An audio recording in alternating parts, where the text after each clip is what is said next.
Assalamualaikum warahmatullahi wabarakatuh. Alhamdulillahi rabbil alamin.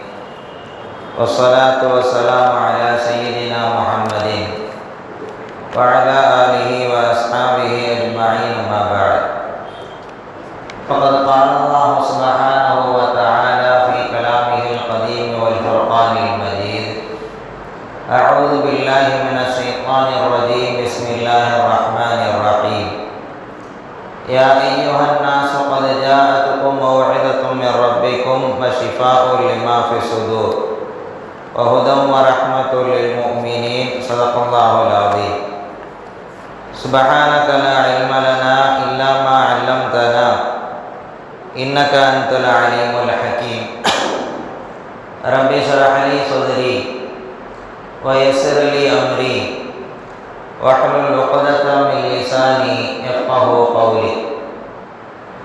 Allahumma shalli ala Muhammadin tibbil qulubi wa dawaiha wa 'afiyatil abdani wa shifaiha wa nuril absari wa dhiyaiha wa ala alihi wa sahbihi wa sallim. அளவற்ற அருளாளனும் நிகரற்ற அன்பாளனுமான எல்லாம் வல்ல அல்லாஹ்வின் திருப்பெயரால் வார்த்தைகளை தொடர்கிறேன். எல்லா புகழும் புகழ்ச்சியும் அல்லாஹ் ஒருவனுக்கே உரித்தாகட்டுமாக. ஸலாத்தும் ஸலாமும் நாயகம் முஹம்மது ரசூலுல்லாஹ் ஸல்லல்லாஹு அலைஹி வஸல்லம் அவர்கள் மீதும், அவர்கள் வாழ்வை அப்படியே பின்பற்றி நடந்த சத்திய சஹாபாக்கள், தாபிஈன்கள், தபா தாபிஈன்கள், நல்லோர்கள், நாதாக்கள், இங்கே குழுமி இருக்கின்ற நம் அனைவர் மீதும் என்றும் உண்டாகட்டுமாக. ஆமீன். சங்கைக்குரிய அல்லாஹ் நல்லடியார்களே, அல்லாஹ் ஜல்ல ஷானஹு வ தஆலா உயர்தரமான சமூகமாக மனிதனை படைத்து அவனுக்கு சில பண்பாடுகளையும் பக்குவங்களையும் குர்ஆனின் மூலமாக, நாயகம் ஸல்லல்லாஹு அலைஹி வஸல்லம் அவர்களின் மூலமாக, நல்லோர்களினுடைய வாழ்க்கையின் மூலமாக அமைத்து கொடுத்திருக்கிறார். மனித வாழ்க்கையில் இது போன்ற நல்ல பல செய்திகளை அவன் கேட்பதின் மூலமாக நல்வழியை பெறுகிறான். நல்ல செய்திகளை உதாசீனப்படுத்துகிற போது அவனுடைய வாழ்க்கை மோசமாகவும் அமைந்து விடுகிறது. குர்ஆனை அல்லாஹ் ஜல்ல ஷானஹு வ தஆலா இந்த சமூகத்திற்கு உபதேசமாக ஆக்கி தந்திருக்கிறார். நபிகள் நாயகம் ஸல்லல்லாஹு அலைஹி வஸல்லம் அவர்கள் சஹாபிகளுக்கு அவ்வப்பொழுது நடைபெறக்கூடிய விஷயங்களை எப்படியெல்லாம் களைந்தெடுக்க வேண்டும் என்பதை அழகான உபதேசங்களின் மூலமாக அவர்களை பண்படுத்தி இருக்கிறார்கள், பக்குவப்படுத்தி இருக்கிறார்கள். ஹஜ்ரத் உமர் இப்னு கத்தாப் ரலியல்லாஹு தஆலா அவர்கள் ஒரு 18 செய்தியை நமக்கு சொல்லித் தருகிறார்கள். மனித வாழ்க்கையில் கடைபிடிக்க வேண்டிய, மனித வாழ்க்கையை முன்னேற்றத்தை ஏற்படுத்தக்கூடிய, மனித வாழ்க்கையில் நல்ல பல பண்பாடுகளை தரக்கூடிய ஒரு 18 செய்திகளை ஹஜ்ரத் உமர் இப்னு கத்தாப் ரலியல்லாஹு தஆலா அவர்கள் சொல்லித் தருவார்கள். அதில் முதலாவது செய்தி, ஒரு மனிதன் அல்லாஹ்விற்கு மாறு செய்கிறார், அல்லாஹ்விற்கு ஆற்ற வேண்டிய கடமைகளை ஆற்றாமல் இருக்கிறார், அல்லது அல்லாஹ் தடை விதித்த காரியங்களை செய்து கொண்டிருக்கிறார். இப்படி இருக்கின்ற போது அவனை பாதுகாக்கக்கூடியவர்கள் அவருடைய பெற்றோர்களாக இருக்கலாம், அல்லது ஒரு பகுதியை சார்ந்தவர்களாக இருக்கலாம், அல்லது ஒரு மாணவர்களை பண்படுத்தக்கூடிய ஆசிரியர்களாக இருக்கலாம். அவர்கள் யாராக இருந்தாலும் சரி, ஒரு அழகான வார்த்தையை சொல்லுகிறார்கள், மா அகபத்தமன் அஸல்லாஹ ஃபீ. யாரெல்லாம் அல்லாஹ்விற்கு மாறு செய்கிறார்களோ அவர்களை அழைத்து நீங்கள் தண்டிப்பீர்களேயானால் அது எந்த அளவிற்கு சமம் என்பதை சொல்லுகிறார்கள். பிமிஸ்லி அன் துதி அல்லாஹ ஃபீ. அவருடைய விஷயத்தில் நீங்கள் அல்லாஹ்விற்கு கட்டுப்பட்டவர்களாக நீங்கள் ஆகிவிடுகிறீர்கள். ஒருவன் தவறு செய்கின்ற போது அந்த தவறை அழைத்து அவனை திருத்துவதற்காக நல்ல வார்த்தைகள் சொன்னாலும் சரி, அல்லது அவர்களை லேசான முறையில் தண்டித்தாலும் சரி, காரணம் வெறுமனே நமக்குள் ஏற்படக்கூடிய பிரச்சனைகளுக்காக அவனை தண்டனை கொடுக்கவில்லை. இவன் அல்லாஹ்விற்கு மாற்றம் செய்கிறான் என்கின்ற ஒற்றை குறிக்கோளை வைத்து அவனுக்கு நாம் தண்டனை கொடுக்கக்கூடிய நேரத்தில் அந்த தண்டனை அல்லாஹ்விற்கு கட்டுப்பட்டவனாக நம்மை மாற்றுகிறது என்று ஹஜ்ரத் உமர் இப்னு அல்-கத்தாப் ரலியல்லாஹு அன்ஹு அவர்கள் சொல்லுவார்கள். அதே போல ஒரு முஸ்லிமை குறித்து ஒரு தவறான செய்தி நம்மிடத்திலே வருகிறது என்றால் அந்த செய்தியை அப்படியே உள்வாங்கிக் கொள்ளாமல் அவர் அந்த தவறை செய்திருக்க கூடும் என்று அவர்களின் மீது பழியை போட்டு விடாமல் ஒரு முஸ்லிம் எப்படி இருக்க வேண்டும் என்பதை ஹஜ்ரத் உமர் இப்னு அல்-கத்தாப் ரலியல்லாஹு சொல்லும் போது அழகாக சொல்லுவார்கள். ஒரு முஸ்லிமை பற்றி ஒரு தவறான செய்தியை நீங்கள் கேள்விப்பட்டாலும் அல்லது உங்களுடைய பார்வையில் அவர் தவறானவர் என்று வெளித்தோற்றத்தில் தெரிந்தாலும் கூட நீங்கள் அவரை தவறானவர் என்ற முத்திரையை குத்திவிடாதீர்கள். அது நல்லவர் என்கின்ற முத்திரையை நீங்கள் ஏற்படுத்தி கொள்ளுங்கள். உங்களிடத்தில் அவரை பற்றிய தெளிவு உங்களுக்கு கிடைக்க வேண்டும். அவர் தவறான முறையில் நடந்திருக்கிறார் அல்லது தவறான முறையில் பழகியிருக்கிறார் என்கின்ற அந்த தெளிவு கிடைக்காதவரை அவரை தவறானவர் என்று நீங்கள் முத்திரை குத்தி விடாதீர்கள். அதே போல ஒரு முஸ்லிம் ஒரு வார்த்தையை சொல்லுகின்ற போது அது தவறான வார்த்தைக்கும் இடம்பாடு இருக்கிறது, நல்லதற்கும் இடம்பாடு இருக்கிறது. இப்படி இரண்டு விதமான இடம்பாடுக்கும் உண்டான ஒரு வார்த்தையை பேசுகிற போது அது முஸ்லிம் சொன்னார் என்பதற்காக நீங்கள் எப்படி எடுத்துக்கொள்ள வேண்டுமானால் நல்லதற்கு அதற்கு இடம்பாடு இருக்குமேயானால் அவர் சொன்னதிலிருந்து நல்லதைத்தான் சொல்லியிருக்கிறார் என்று அவருடைய கருத்தை நீங்கள் நல்லதாக எடுத்துக்கொள்ளுங்கள். தீய கருத்திற்கு நீங்கள் இடம் கொடுத்து விடாதீர்கள் என்று மூன்றாவதாக சொல்லி தருவார்கள். நான்காவதாக சொல்லி தருவார்கள், ஒரு மனிதன் அவனுக்கு அவதூறு ஏற்படக்கூடிய நிலைகள் ஏற்படுமேயானால் ஒரு தவறை செய்யவில்லை அவன் இருந்தாலும் கூட ஒரு இடத்திற்கு செல்வதால் அவனுக்கு ஒரு அவப்பெயர் ஏற்படுமேயானால் அந்த அவப்பெயரை பார்த்துவிட்டு வெளியிலே உள்ள மக்கள் சொல்லுகிறார்கள், இவன் இந்த தவறை செய்திருக்கிறான், இவன் இந்த இடத்திற்கு போயிருக்கிறான் என்று இவனை பற்றி பிறர் குற்றம் சொல்வதற்கு வாய்ப்பை ஏற்படுத்தி நீங்கள் கொடுத்துவிட்டு கடைசியில் இவன் என்னை குறை சொல்லுகிறான் என்று குறை சொன்னவனை நீங்கள் குறை சொல்லாதீர்கள், அந்த இடம்பாடை நீங்கள் ஏற்படுத்தி கொள்ளாதீர்கள் என்று சொல்லித் தருகிறார்கள். இங்கே நாம் நிறைய கவனிக்க வேண்டிய விஷயம் இருக்கிறது. ஒரு குடும்ப வாழ்க்கையாக இருந்தாலும் சரி அல்லது பொது வாழ்க்கையாக இருந்தாலும் சரி, ஒரு செயலை செய்கிற போது பிறர் நம்மை பார்த்து இந்த இடத்திலே ஒரு தவறை நம்மை மீது சுமத்துவதற்கு வாய்ப்பு இருக்கிறது என்றால், கணவன் மனைவியாக இருந்து கொண்டிருக்கிறார்கள், அப்படி கணவன் மனைவியாக இருக்கக்கூடிய அழகான உறவுக்கு மத்தியில் ஏதாவது ஒரு அடிப்படையில் சந்தேகத்திற்கு இடம்பாடான ஒரு செயலை கணவனோ அல்லது மனைவியோ செய்கிற போது அவர்களுக்கு மத்தியில் குடும்ப வாழ்க்கையிலே விரிசல் ஏற்படுமேயானால், அல்லது அதே போல ஒரு பொது வாழ்க்கையில் ஈடுபடக்கூடியவர் அல்லது சொந்த தேவைக்காக ஏதாவது ஒரு காரியத்தை செய்கின்ற போது அவர் மீது சில அவப்பெயர் ஏற்படுமேயானால் நம்மை பார்த்து இதன் மூலம் கெட்ட வார்த்தை சொல்லிவிடுவார்கள் என்கின்ற நிலை ஏற்படுகின்ற போது, நான் கரெக்டாக தான் இருக்கிறேன், நான் சரியான முறையில் தான் இருக்கிறேன், என்னை பார்த்து அவன் என்ன சொல்லுவது என்று அவனை பார்த்து நீங்கள் குறை சொல்லாதீர்கள், அந்த அவப்பெயரை வராத அளவிற்கு உங்களை நீங்கள் தற்காத்துக் கொள்ளுங்கள் என்று உமர் இப்னு அல்-கத்தாப் ரலியல்லாஹு அன்ஹு அவர்கள் சொல்லுவார்கள். ஐந்தாவதாக சொல்லுவார்கள், உங்களுடைய ரகசியங்கள் இருக்கிறது அல்லவா, ஏதாவது ஒரு தவறை செய்திருப்போம் அல்லது ஒரு நன்மையை செய்திருப்போம், நம்மிடத்தில் இருக்கக்கூடிய ரகசியங்களை நாம பாதுகாத்து கொள்ள வேண்டும். எவ்வளவு நெருக்கமான நண்பர்களாக இருந்தாலும் கூட சில நேரங்களில் நாம் செய்யக்கூடிய தவறுகளை அவர்களிடத்திலே பகிர்ந்து கொள்ளுகிற போது சில நேரம் அதுவே நமக்கு மோசமான விளைவுகளை தரலாம். எனவே உங்களுடைய ரகசியங்களை நீங்கள் பாதுகாத்துக் கொள்ளுங்கள் என்று ஐந்தாவதாக சொல்லிவிட்டு ஆறாவதாக சொல்லுவார்கள், நீங்கள் யாரோடு நட்புணர்வோடு இருக்க வேண்டும், உங்களுடைய தோழமைகள் எப்படி இருக்க வேண்டும். இன்றைக்கு கெட்டு போனவர்களை அதிகமாக பார்ப்போமையானால் நண்பர்களால் சீரழிந்தவர்கள் நிறைய இருப்பார்கள். உமர் இப்னு அல்-கத்தாப் ரலியல்லாஹு அன்ஹு அவர்கள் சொல்லுவார்கள், வ அலைக பி இஹ்வானி சிதக், உண்மையிற்கான தோழர்கள் இருக்கிறார்கள் அல்லவா, உண்மை பேசக்கூடியவர்கள் அல்லது நேர்மையான முறையிலே தங்களுடைய அமைப்பை நடந்து கொள்ளக்கூடியவர்கள் என்று இருக்கிறார்கள் அல்லவா, அவர்களை நீங்கள் நண்பர்களாக தேர்ந்தெடுத்துக் கொள்ளுங்கள். அப்படி தேர்ந்தெடுத்து கொள்ளுகிற போது உங்களுடைய வாழ்க்கை உயரத்திலே இருக்கும். சந்தோஷத்திலே இருக்கக்கூடிய நேரத்தில் அவர்கள் உங்களோடு உறுதுணையாக இருப்பார்கள், அவர்களோடு சேர்ந்து நீங்கள் மகிழ்ச்சியை பகிர்ந்து கொண்டிருப்பீர்கள். அதே நேரத்தில் ஏதாவது கஷ்டம் உங்களுக்கு ஏற்படுமையானால் உண்மை தோழர் ஒருபோதும் உங்களை விட்டுவிட மாட்டார், உங்களோடு உறுதுணையாக இருப்பார் என்கின்ற செய்தியை சொல்லிவிட்டு அதற்கடுத்து சொல்லுவார்கள், நீங்கள் ஏதாவது ஒரு வார்த்தை பேசுவீர்களேயானால், சில செய்திகளை மக்களிடத்திலே சொல்லுவீர்களேயானால், சொல்லக்கூடிய செய்தி உண்மை செய்தியாக இருக்க வேண்டும். அந்த உண்மைக்கு புறம்பான வார்த்தை சொல்லி உங்களுடைய உயிரை கூட நீங்கள் காப்பாற்ற வேண்டும் என்பதற்காக நீங்கள் பொய்யான வார்த்தையை மக்களுக்கு மத்தியிலே சொல்லிவிடாதீர்கள்.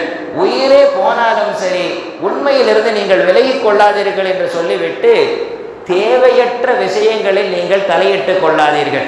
உங்களுக்கும் அதற்கும் எந்த சம்பந்தமும் இல்லை. அப்படி சம்பந்தம் இல்லாத விஷயங்களிலே தலையிட்டு கொண்டு உங்களுக்கு நீங்கள் பிரச்சனை ஏற்படுத்தி கொள்ளாதீர்கள். அதே போல சாத்தியமற்ற கேள்விகள், எந்த விதமான பதிலும் கிடைக்க முடியாத கேள்விகள் இருக்கும் அல்லவா, தேவையற்ற கேள்விகளை கேட்டு கேட்டு ஒருவரை திணறடித்து விட்டோம் என்கின்ற இருமாப்பில் இருக்கக்கூடிய அளவிற்கு நீங்கள் இருப்பீர்களேயானால் உங்களுக்கு தேவையான விஷயத்தின் விளக்கம் கூட கிடைக்காமல் போய்விடும். எனவே தேவையற்ற கேள்விகளை நீங்கள் தவிர்த்து கொள்ளுங்கள் என்று சொல்லிவிட்டு அதற்கடுத்து சொல்லுவார்கள், உங்களுக்கு ஏதாவது தேவை இருக்கிறது, பணத்தினுடைய தேவையாக இருக்கலாம், வாழ்க்கையினுடைய முன்னேற்றத்தினுடைய தேவையாக இருக்கலாம். ஒருவரிடத்திலே சென்று நீங்கள் இப்படி சொல்லுகிறீர்கள், நான் வியாபாரம் செய்ய இருக்கிறேன், எனக்கு கொஞ்சம் உதவி செய்யுங்கள் என்று கேட்கப் போகிறீர்கள். அல்லது ஏதாவது ஒரு கடலில் அகப்பட்டு கொண்டு அவரிடத்திலே தேவையை முன்னேறுவதற்காக நீங்கள் அவரிடத்திலே தேவையை நீங்கள் கேட்கின்ற போது அவர் உங்களுடைய வாழ்க்கையை மேம்படுத்தக்கூடிய எண்ணமுடையவராக இருக்க வேண்டும்.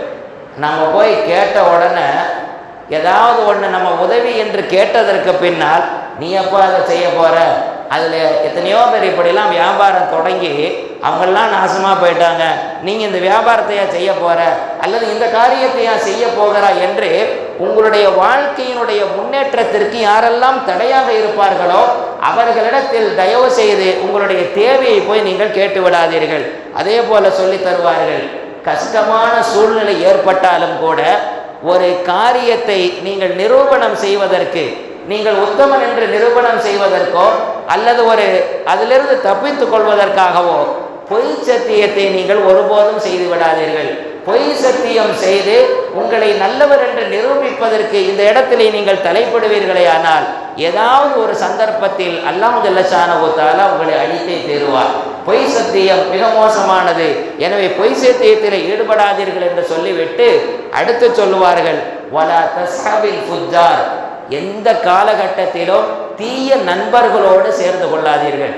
அப்படி சேருகிற போது உங்களுக்கும் அவர்களிடத்தில் இருக்கின்ற தீய பழக்க வழக்கங்கள் தொற்றிக்கொள். மனிதனுடைய பழக்க வழக்கங்கள் நல்ல பழக்க வழக்கங்களாக இருக்க வேண்டுமானால் அவர்கள் நல்லவர்களோடு சேர்ந்திருக்க வேண்டும். நல்லவர்களோடு சேர்ந்திருக்கின்ற போது நல்ல பழக்க வழக்கங்கள் நம்மிடத்தில் ஒட்டிக்கொள்ளும். அதே போல பாவிகளோடு சேர்ந்திருப்பீர்களே ஆனால் அவர்கள் செய்யக்கூடிய அந்த பாவம் உங்களுக்கு அறியாமல் அந்த பாவத்தில் நீங்கள் விழுந்து விடுவீர்கள். அதற்கடுத்து சொல்லுவார்கள், வஅத்தஸில் அதுவக, நமக்கு எதிரி யாரு என்று தெளிவாக தெரிந்ததற்கு பின்னால் அந்த எதிரிகிட்ட போய் நாம் போய் ஏதாவது செஞ்சு அவரை ஏதாவது செஞ்சு முடிச்சிடலாம் அப்படிங்கிற அடிப்படையில் எதிரியோடு நீங்கள் மல்லு கட்டி கொண்டு நிற்காதீர்கள். எதிரியை விட்டு நீங்கள் ஒதுங்கி போய்விடுங்கள் என்று சொல்லிவிட்டு நீங்கள் கடைசியாக மண்ணறைக்கு என்றாவது செல்லக்கூடிய வாய்ப்பு கிடைத்து மண்ணறைகளுக்கு போவீர்களேயானால், கபர்களுக்கு அருகிலே போவீர்களேயானால் பணிவை மேற்கொள்ளுங்கள். அழகான வார்த்தை. இன்னைக்கு கபருக்கு நம்ம போய் ஏதாவது ஒரு ஜனாசாவை அடக்கம் செய்வதற்காக போகக்கூடிய நேரத்தில் நாம் சிரிச்சுக்கிட்டு பேசிக்கிட்டு போகிறோம் அல்லவா. உமர் இப்னு கத்தாப் ரலியல்லாஹு தஆலா அவர்கள் சொல்லுவார்கள், மண்ணறைக்கு செல்லக்கூடிய நேரத்தில் மிகுந்த பணிவோடும் அடக்கத்தோடும் நீங்கள் சென்று கொள்ளுங்கள். அதே போல வணக்கத்திற்கென்று நீங்கள் வந்து விடுவீர்களே ஆனால் நீங்கள் எவ்வளவு உயர்ந்த தரத்திலே போனாலும் சரி முழுக்க முழுக்க உங்களை அடக்கி கொள்ளுங்கள், உங்களுடைய புலன்களை அடக்கி கொள்ளுங்கள். போய் அல்லாஹ்வுக்கு முன்னாடி நிற்கும் போது என்னமோ ஒரு எதிரிக்கு முன்னால் நிற்கிற மாதிரி இருமாப்போடு நீங்கள் தக்பீரை கட்டி கொள்ளாதீர்கள். உங்களிடத்திலே அடக்கம் தேவை. வணக்கம் செய்கிற போது எந்த அளவிற்கு பணிவை வெளிப்படுத்த முடியுமோ அந்த அளவிற்கு நீங்கள் பணிவை வெளிப்படுத்தி கொள்ளுங்கள்.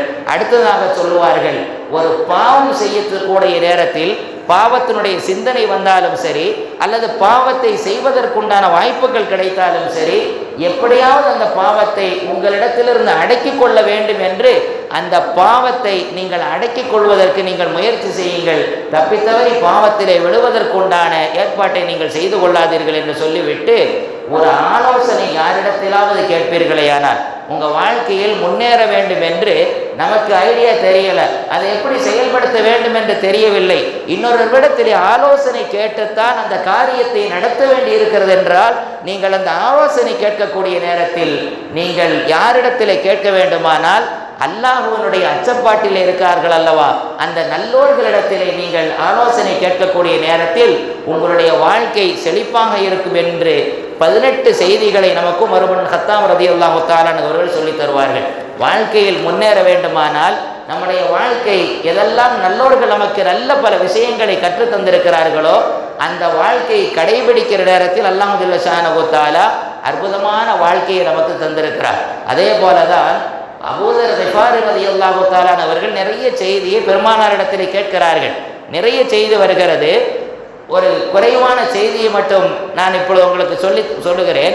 ரசூலுல்லாஹி ஸல்லல்லாஹு அலைஹி வஸல்லம் அவரிடத்திலே பல்வேறு விஷயங்களை கேட்ட அபூதர் கிஃபாரி ரலியல்லாஹு தஆலா அவர்கள் ரசூலுல்லாஹி ஸல்லல்லாஹு அலைஹி வஸல்லம் பல செய்திகளை சொல்லி கொண்டிருக்கிற போது முதல் செய்தியாக சொல்லுவார்கள், நான் எப்படி இருக்க வேண்டும் என்பதை அபூதர் கிஃபாரி அவர்கள் கேட்டபோது, ஊசிக பித்தக்வல்லாஹ், அல்லாஹ்வினுடைய அச்சத்தில் உங்களுடைய வாழ்க்கையை அமைத்து கொள்ள வேண்டும் என்று நான் உங்களுக்கு உபதேசம் செய்கிறேன் என்று சொன்னபோது ரசூலுல்லாஹி ஸல்லல்லாஹு அலைஹி வஸல்லம் அவரிடத்தில் கேட்பார்கள், இது போதாது யா ரசூலல்லாஹ், இன்னும் எனக்கு அதிகமாக சொல்லித்தாருங்கள் என்ற போது அருமை நாயகம் ஸல்லல்லாஹு அலைஹி வஸல்லம் சொல்லுவார்கள், ஈயாக்க வ கஸரத் லிஹக், அதிகமான முறையில் நீங்கள் சிரிக்க வேண்டாம் என்று எச்சரிக்கை செய்கிறேன். நீங்கள் அதிகமான முறையில் சிரித்து கொள்ளாதீர்கள். காரணம் என்னவென்றால் இன்னஹு யுமீத்துல் கல்பு, உங்களுடைய உள்ளத்தை அது மரணத்தை ஏற்படுத்திவிடும். அது மட்டுமல்ல, உங்களுடைய முகத்திலே அல்லாஹ் ஒரு பொலிவை வைத்திருக்கிறான் அல்லவா, ஒரு ஒளியை வைத்திருக்கிறான் அல்லவா, அந்த ஒளியை அது இழக்க செய்துவிடும் என்று அபூதர் கிஃபாரி ரலியல்லாஹு அன்ஹு அவர்களுக்கு நபிகள் ஸல்லல்லாஹு அலைஹி வஸல்லம் சொல்லும் போது அடுத்தும் சொல்லுவார்கள், இதைவிட கூடுதலாக எனக்கு சொல்லித்தாருங்கள் யா ரசூலல்லாஹ் என்ற போது, அலைக்க பி திலாவத்தில் குர்ஆன், அதிகமான முறையில் குர்ஆனை நீங்கள் ஓதிக்கொண்டே இருங்கள். எவ்வளவோ வேலை வாய்ப்புகள் இருந்தாலும் கூட, பல வேலைகள் நமக்கு இருந்தாலும் கூட, அந்த வேலைகளை எல்லாம் ஒதுக்கி வைத்துவிட்டு கொஞ்சம் குர்ஆன் ஓதுவதற்கென்று உங்களுடைய நேரத்தை நீங்கள் அமைத்து கொள்ளுங்கள். அல்லாஹ்வினுடைய திக்ரிலே நீங்கள் அமைத்து கொள்ளுங்கள். அப்படி அமைத்து கொள்ளுகிற போது உங்களுக்கு அது உலகத்திலே உங்களுடைய வாழ்க்கையை ஒளிமயமாக ஆக்கும். நாளை மறுமைக்கு அது சேமிப்பாக இருக்கும் என்று சொன்னபோது அதற்கடுத்தும் அபூதர் கிஃபாரி அவர்கள் கேட்பார்கள், யா ரசூலல்லாஹ், எனக்கு இன்னும் கொஞ்சம் அதிகமாக சொல்லித்தாருங்கள் என்ற போது, அலைக்க பில் ஜிஹாத், நீங்கள் உங்களை அறப்போரை இஸ்லாத்தை வலுவை சேர்ப்பதற்காக, இந்த மார்க்கத்தை உயர்த்துவதற்காக அறப்போர் புரிவதிலே நீங்கள் ஈடுபட்டு கொள்ளுங்கள் என்று சொல்ல போது அதற்கடுத்தும் அபூதர் கிஃபாரி அவர்கள் கேட்பார்கள், ஜித்னி யா ரசூலல்லாஹ், இன்னும் எனக்கு அதிகமாக சொல்லித்தார்கள் என்ற போது, அஹிப்பல் மசாக்கீன வ ஜாலிசுஹும், நீங்கள் ஏழைகளை விரும்பிக் கொள்ளுங்கள். யாராவது வசதியற்றவர்கள் இருப்பார்களே ஆனால் அந்த ஏழைகளை நீங்கள் ஆதரித்து கொள்ளுங்கள், அவர்களை மனமுவந்து விரும்பிக் கொள்ளுங்கள் என்று சொன்னதோடு மட்டுமல்லாமல் வஜாலிசுஹும், அவர்களோடு நீங்கள் உட்கார்ந்து கொள்ளுங்கள்.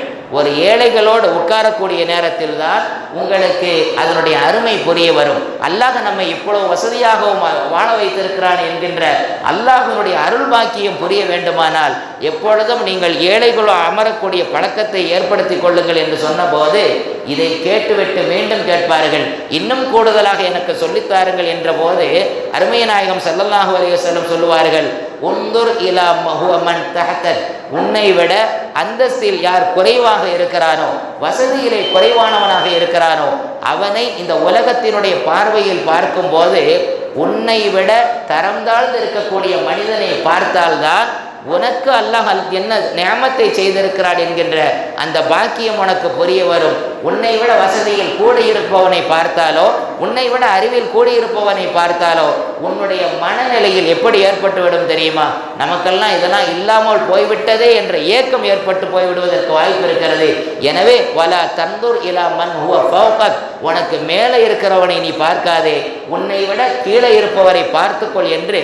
இன்னைக்கு நம்ம ஒருத்தர் 1000 ரூபாய்க்கு ஷூ போட்டு போறாரு அப்படின்னா அவரை போய் பார்க்கறது, இன்னொருத்தர் ஷூவே இல்லாமல் வெறுங்கால்கிட்ட போகிறார் இல்லையா, அவரையும் கவனித்து அல்லாஹ் நம்மை செருப்பாவது அணிய வைத்திருக்கிறானே என்று பார்க்கக்கூடிய நேரத்தில் அல்லாஹ் நமக்கு செய்திருக்கக்கூடிய அந்த அருள்பாக்கியம் புரியும் என்பதை அங்கே உணர்த்தி காட்டிவிட்டு கடைசியாக சொல்லுவார்கள், இன்னும் கூடுதலாக சொல்லுங்கள் என்ற போது ஒரு செய்தியை ஒரு மக்களிடத்தில் நீங்கள் சொல்லும்போது முதலிலே அந்த செய்தியை சொல்லுகின்ற போது எந்த செய்தியை மக்களிடத்தில் சேர்த்து வைக்கிறீர்களோ நீங்கள் அதே மாதிரி உள்ள பழக்க வழக்கங்களுக்கு நீங்கள் முதலே உங்களை உட்படுத்தி கொள்ளுங்கள். அதை விட்டுட்டு நீங்கள் போய் மக்களுக்கு சீர்திருத்தம் செய்கின்ற போது உங்களிடத்தில் அந்த நல்ல செயல்கள் இல்லாமல் இருக்குமேயானால் அது சீர்திருத்தம் சரியில்லாமல் போய்விடும். எனவே உங்களுடைய குறைகளை முதலிலே நீங்கள் பார்த்து கொள்ளுங்கள், அதற்கு பின்னால் மக்களிடத்தில் இருக்கின்ற குறைகளை பார்த்து கொள்ளுங்கள் என்று ஏராளமான செய்திகளை ஹதரத் அபூதர் கிஃபாரி அவர்களுக்கு பெருமானார் ஸல்லல்லாஹு அலைஹி வஸல்லம் அவர்கள் சொல்லித் தருவதன் மூலமாக உலக சமூகத்திற்கு சொல்லித் தருகிறார்கள்.